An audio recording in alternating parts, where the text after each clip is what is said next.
Hello everyone, welcome back to the liberal way. 2012 Delhi gang rape and murder, gang rape on a moving bus in Delhi. ये सभी headlines दिसंबर 2012 की हैं, जिसने पूरे देश को झंझोर के रख दिया। आपने भी ज़रूर इन्हें टीवी पे देखा होगा और प्रोटेस्ट भी हुए, मोमबत्तियां भी जली और 7 सालों बाद उन्हें फांसी की सज़ा भी हुई। लेकिन इसके बावजूद क्या रेप खत्म हुए? आज 2020 में भी हम उसी हालात में खड़े हैं। क्या कुछ बदला? कठुआ रेप केस और नाव रेप केस, 90 साल की औरत का रेप, 6 महीने की बच्ची का रेप और अब हाथरस रेप केस। 2019 में 87 rape cases per day report हुए। ये वो केसेस हैं जो रिपोर्ट हुए और इनमें से कुछ को मीडिया अटेंशन मिला है, वरना न जाने कितने केसेस हैं जो सामने तक नहीं आते। मीडिया की नज़रों में जो रेप ब्रूटल है वही सामने आएगा।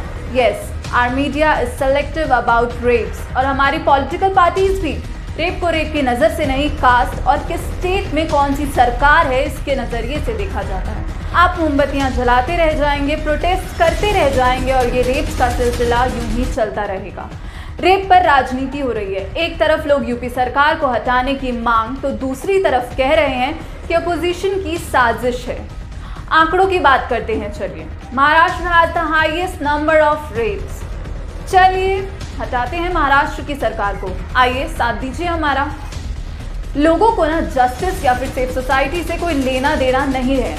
सब एक दूसरे पर कीचड़ उछालने में लगे हैं। Why nobody is asking for a solution?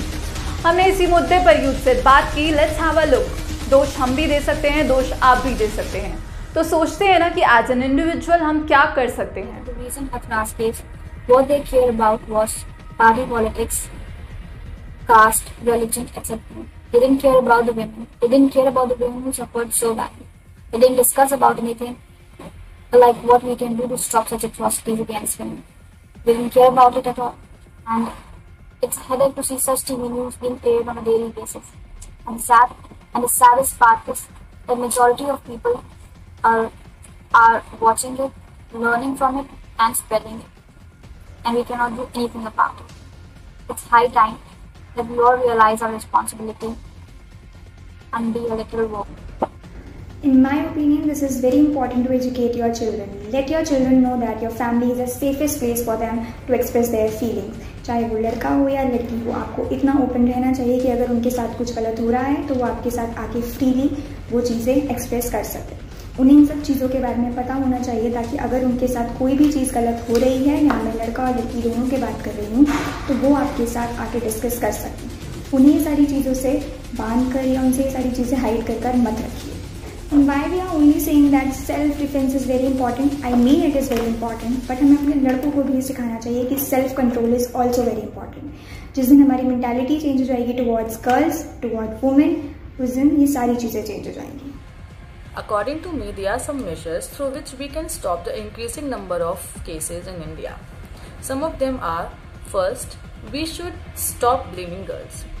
अक्सर ये देखा जाता है कि अगर किसी लड़की के साथ बलात्कार होता है तो हम सबसे पहले उसकी कमी निकालते हैं कि कहीं उसने छोटे कपड़े तो नहीं पहने, कहीं उसकी लड़कों से बातचीत तो नहीं है, या फिर वो कहीं रात में अकेली तो नहीं घूम रही थी। जिससे कि जो भी कल्प्रिट हैं या फिर जो भी इंसान हैं जिनके मन में ऐसे ऐसे ख्याल आ सकते हैं, उनको बढ़ावा मिल जाता है। वो ये सोचते हैं कि हम कुछ भी करें, हम कुछ भी कर सकते हैं, पर जो ब्लेम है वो तो लड़की को ही मिलेगा। मैं सिर्फ इतना बोलना चाहती हूँ कि ऐसे लोगों के लिए इतना सख्त से सख्त कानून बनना चाहिए कि ये सब सोचने से पहले लोगों की रूह कांप जाए। सबसे पहले स्कूल्स में जेंडर सेंसिटाइजेशन की ज़रूरत है। ये जो स्कूल में बचपन से ही लड़कियाँ और लड़के अलग बिठाए जाते हैं, so as a society we are drawing a line between male and female. हमको स्कूल्स में सेक्स एजुकेशन को बढ़ावा देने की ज़रूरत है। ऐसे ऐसे प्रोग्राम्स इंक्लूड करने की ज़रूरत है जिससे बच्चों में अवेयरनेस बढ़ सके।